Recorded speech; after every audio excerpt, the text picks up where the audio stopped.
Traveling is one of the funnest activities. I've always loved traveling. When I was young, my family and I traveled to Hawaii many times. In case you don't know much about Hawaii, it's an island in the middle of the Pacific Ocean, and it's also one of the 50 states of the US. I've been there about 6 or 7 times. I don't remember how many exactly.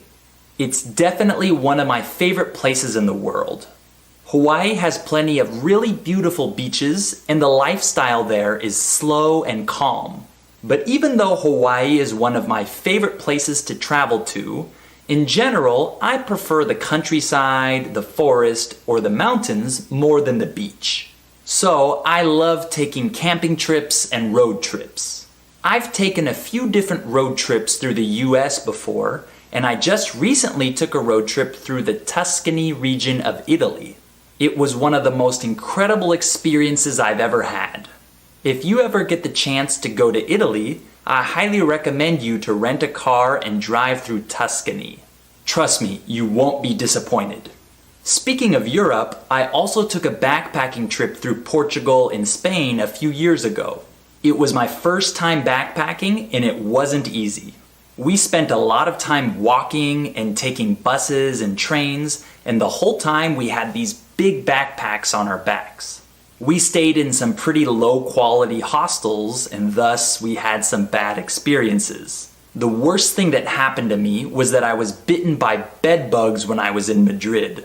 I don't know if you've ever been bitten by bed bugs before, but it's not a fun experience. And for me, it was worse because I have really sensitive skin. So I didn't just have little red spots on my skin. I had big swollen sores all over my arms.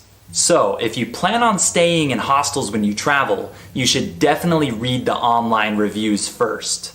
Sometimes it's better to pay a little more money to stay in a better place. Some people only like staying in hotels, and other people really like Airbnbs. And lately, I've been staying at Airbnbs no matter where I travel. It's definitely better than staying in hostels, in my opinion. Another aspect of travel that's really important is the flight. This is probably the worst part about traveling. Actually, it is the worst part, definitely. I've been pretty lucky because I haven't had any really bad flights, but I have had experiences with long delays and canceled flights which can really ruin your trip. There were 2 times when I had to spend the night at the airport, which was terrible. I hope you guys don't ever have that experience. So, overall, there are good and bad things about traveling, but I think we can all agree that it's nice to travel once in a while.